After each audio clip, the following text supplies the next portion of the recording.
Well, hello. Welcome again to Raw and Unapologetic here on a Friday night. I think it's Friday. Tonight's show is being pre-recorded because I know in about an hour and a half from now, I'm going to be barely standing up, so I thought this was better for everybody. Tonight's show is no longer sponsored by the Ride Hard Saloon. First off, let me start with, I apologize for last week's show. I had audio problems. I had technical problems. My sound engineer, me, screwed up. My program engineer, me, screwed up. The acoustics engineer, me, screwed up. And it was just again, I apologize. I didn't even put it onto the YouTube channel. It's on Facebook somewhere, but I don't really care. Ride Hard is no longer a sponsor of the show because, as I tried to say last week, and I must have done it so poorly because the engineering was so bad, I'm going to get this over quick. A man died and a legend was born, and that was Jesse Mullen, who was the owner of the Ride Hard Saloon. And for one, I'm never going to go back in there. As much as I love that place, there's just no point now that he's gone. And I went over to his house on his birthday. His birthday was July 21st with his wife Tracy and two other guys. It was just us three for his birthday. And we had some cake and some beer and things like that. And I mean, I felt honored to be in that inner circle. And we told some stories I never heard. They just kind of cracked me up. I shared some that I had. And but I also realized that night I'm never going to go back to the Ride Hard Saloon. So they're no longer a sponsor of the show. Y'all want to go there? Go ahead. I'm never going back there. But it is sponsored by the Slate Gravel Corporation of Bedrock.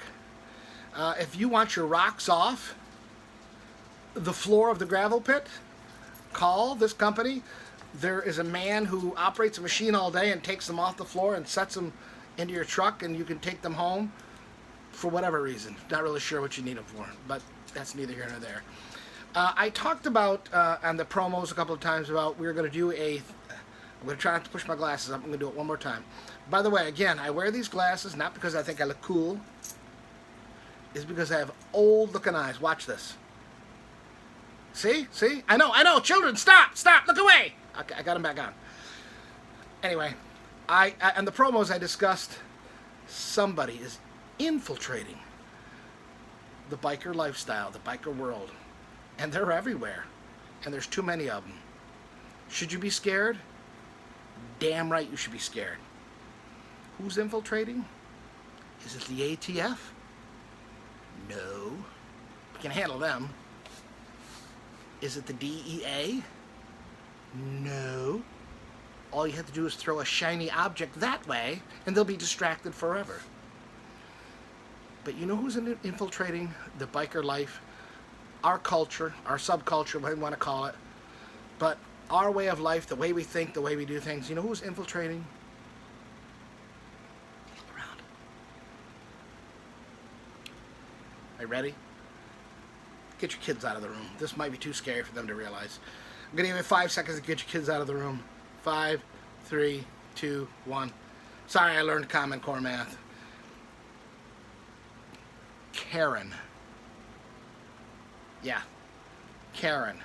Karen is infiltrating our way of life. Now, if you haven't been familiar with the term Karen, it's kind of new, sort of, maybe, kind of, maybe, but you should by now know what it is. The term Karen actually started out with depicting what was considered a middle-aged white woman who was accosting innocent black people doing nothing wrong.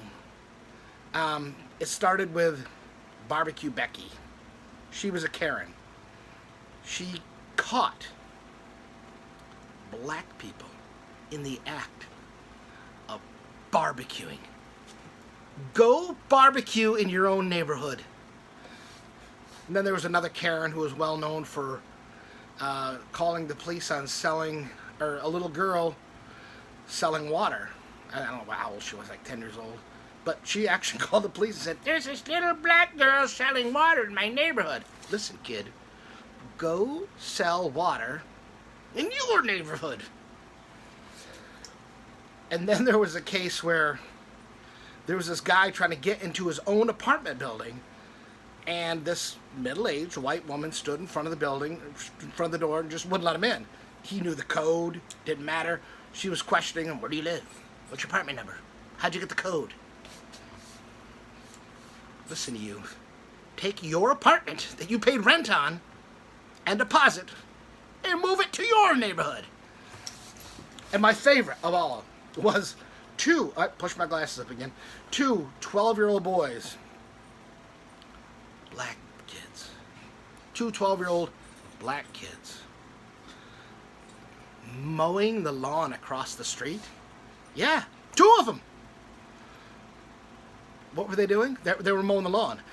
And the neighbor across the street called the police because they were up to something. Listen, kid, take your lawnmower and go mow lawns in your neighborhood.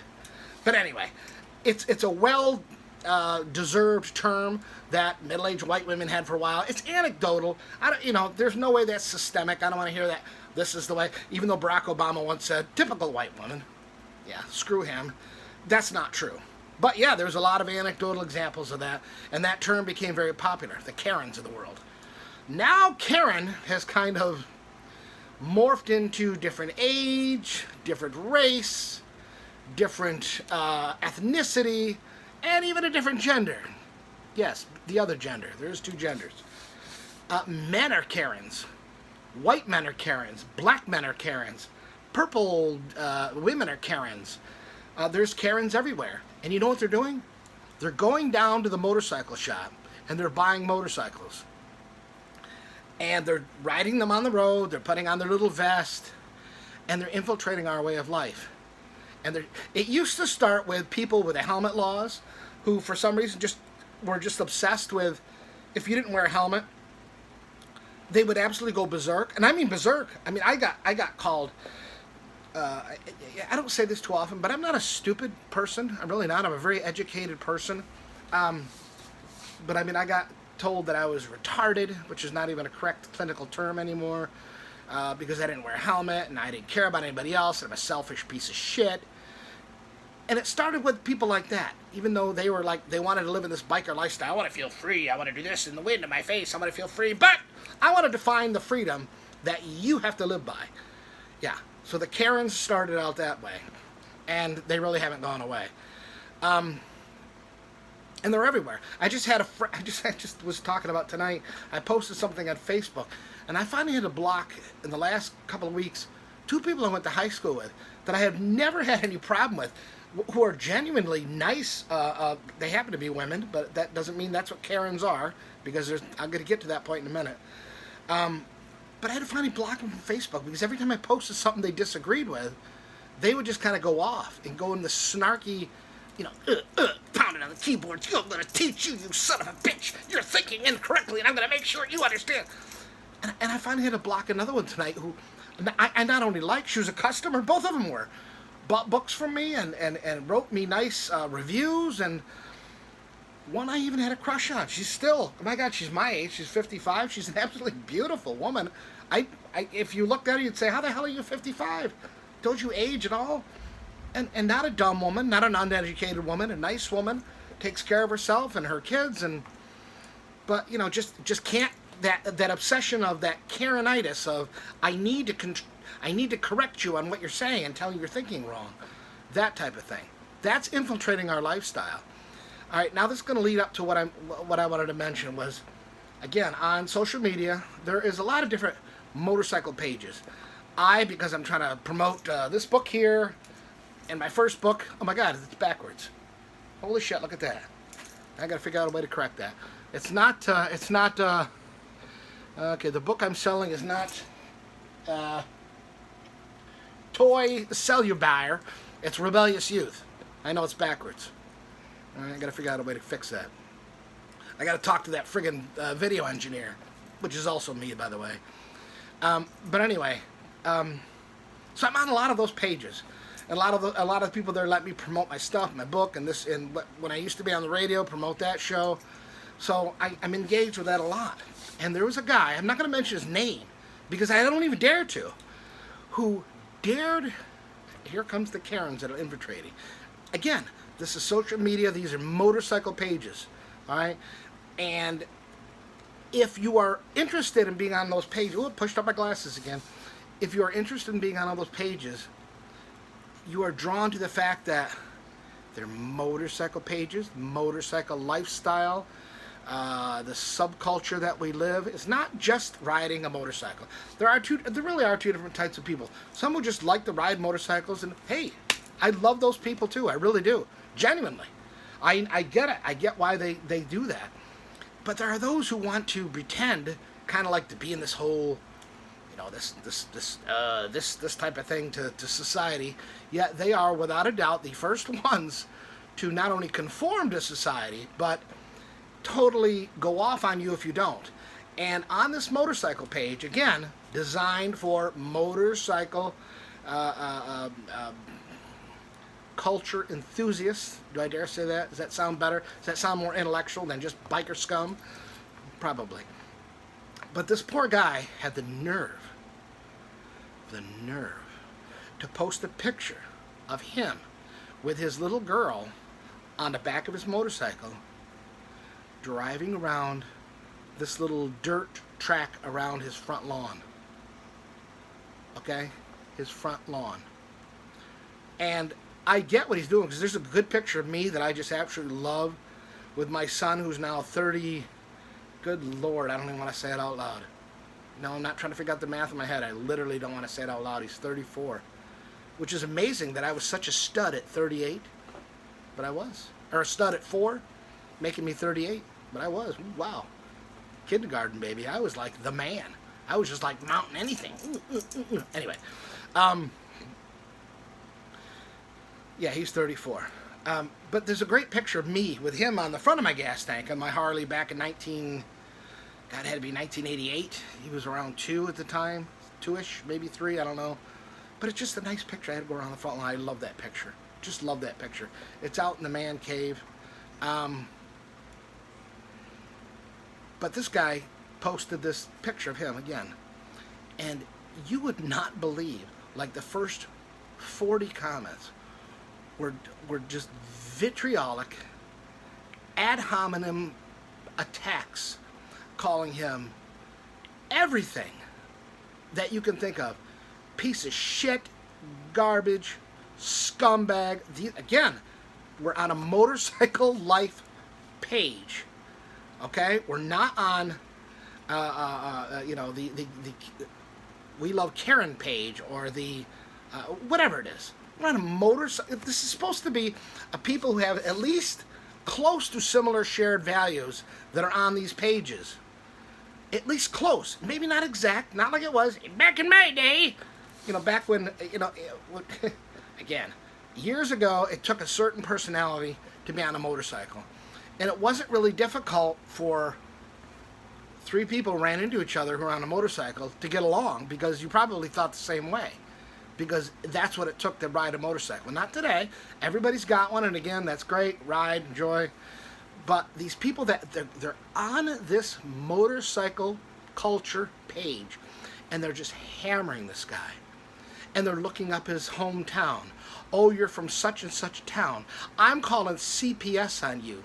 You scumbag. You hate your daughter. You don't care if she dies. You're a piece of shit.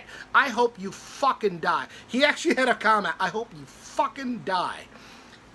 Understand this. Somebody wished death upon a man because he rode his little girl around a track on his front lawn. Okay? I can't tell you how many people have done that over the years. I rode with my dad years ago. And I'm going to tell you some of the best memories I've ever had are that. And if you don't understand that, then there's something wrong with you. It is very possible to see or read something you disagree with and just not say anything. But this poor guy, he took the post down. He said, I don't know what else to do. I'm getting threats of CPS being called. they're looking up my hometown. They're finding out what county I live in. They're going to call CPS because he put his little girl on the back of his motorcycle. A memory I guarantee you she's going to treasure forever when she gets older. She's going to look back on her childhood. She's going to see that picture, and she's going to well up a little tear. She's going to say, I remember those days. Despite the fact that the Karens of the world don't like that. That concerns me. They're everywhere nowadays. I don't know what to do with them. I know they're everywhere in our world anymore. And the best thing you can either do, of course, most people are going to take the easy way out. Just say, I'm just going to ignore them. But I'm telling you, call them out. Okay? If you see them out and about. There was one time I was out riding, and I was going to do a poker run. And I'm not kidding. Somebody complained that they want... Are you ready for this? They said they wouldn't do... She said she wouldn't do a poker run. She wouldn't do this poker run until we could show her that it was a carbon neutral poker run. So, but instead of mollifying her and saying things to the effect of, oh ma'am, blah, blah, blah, blah, blah, I just said, something, ma'am, if this isn't for you, here's your money back. Please be on your way. We got things to do today. This is a worthy cause we're trying to raise. I'm not going to sit there and debate nonsense with you. And she was kind of like taken back. She just, I have a motorcycle. I have money. Well, that means absolutely nothing. It means nothing. It really does literally mean nothing. Anybody can do that. Anybody can go to the bank, get a loan. Well, not anybody. I know some people can't. What's your credit score? 11? Yeah, okay. You see the guy down there in the windowless van flashing a wad of bills? He might loan you something for 75% interest, compounded hourly. And you might have to surrender your kidney beforehand. But anyway, that's my point. It's just like most people can go down and get a loan, buy a bike, but they just can't seem to leave well enough alone. These Karens are just, they're going to destroy the last bastion of freedom in this world. Seems to be in our little world where we just want to be left alone. The other day, again, I can't mention the name and I can't mention the outlet, but there's this delightful woman who I like very much who works for this, that's what I'm going to look for here without giving away too much, this media template that, how do I put this again? I don't want to give away too much. This media template that caters to motorcyclists. And she put a video online at an event where everybody was having the worst possible thing you could have, apparently, in the world, which was fun, ungoverned, unmonitored, unregulated fun, which consisted of people sitting at tables laughing, having adult beverages, girls lifting their shirts up. I particularly like that part. But they were just having fun. And she said she had to keep deleting comments. People are talking about, oh, you're not wearing a mask. You fucking bikers are going to kill us all. Now, the fact that that statement was made, you fucking bikers, blah, blah, blah, means she's not part of this world. She's not part of this whole little culture thing. She actually trolled looking for trouble. And I say she because there's a lot of he's as well. Again, I apologize. I'm back on the she because of my experience here recently on Facebook and the whole Karen thing. Karens are men. Karens are women. Karens are black. Karens are white. Karens are Asian. Karens are Martians. Karens are everywhere. They're running the gamut from age 12 to 90. They know better than everybody else, and you goddamn better well listen to whatever they say. And if you don't, then you are a piece of shit. There was one video going around recently where this guy had the nerve to go into a store and buy something. And she's videotaping him. Sir, you're not wearing a mask. And I'm not kidding. You know what she said to him? I bet you burn crosses in your front lawn too. Okay, wow. What a leap that is. He wants to go in and buy a fucking jar of mayonnaise, or whatever it was. And she's accusing him of being the KKK. This is what it's gotten to with the Karens in the world. And again, men, women, children, white, black, yellow, orange, purple, pink, whatever. It's just arrogant, self-absorbed people who think they know better than everybody else, who want to dictate how you're going to live your life. That's what we're dealing with. And God, a wonderful, wonderful woman tonight sent me God, I hope I remember it, something to the effect of, oh, do you know how people who've lost their senses? Thank you. I know you're listening, and I appreciate this. I'm going to steal this from you. You know how people who've lost their senses, lost your sense of sight, and your sense of sound enhances. It's not necessarily true. It's kind of it's really not a physiological truth. A lot of people think it is. It's like automatic, but it's not. It's just because you've learned to condition if you're blind, you've learned to condition your sense of hearing. You don't literally actually hear better. You don't literally actually smell better. You just have trained those senses to pick up on something your eyes can't have. And vice versa. People who can't hear tend to see things differently. Anyway, my point is, there's a comment about when people lose their senses, their other senses take over. And when people lose their sense of humor, their sense of self-importance takes over. And wow, it was just so perfect. Again, thank you again for sending me that. Her name's Michelle. I'm going to leave it at that because, my God, I don't want you to go down and burn her house down either. But yeah, that whole smugness of self-importance of, wait a minute, you don't seem to understand.